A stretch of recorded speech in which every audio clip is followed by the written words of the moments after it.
Gorman-Rupp offers a variety of control panel options.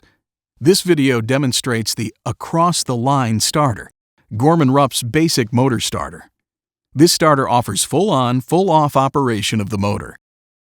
A portion of the discharge line has been replaced with a fire hose to visually reveal how the starter affects hydraulic shock within a system. When running through cycles on the control panel, the full-on nature of the across-the-line starter quickly and forcefully fills the hose and the rest of the line with water. Once the flow is shut off, the hose and line drain very quickly.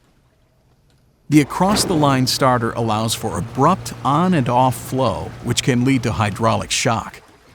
This limited control over the water flow isn't ideal for all applications. When the pump shuts off in high static discharge head applications, the across-the-line starter can cause issues with header piping, check valve slamming, and other types of wear and tear.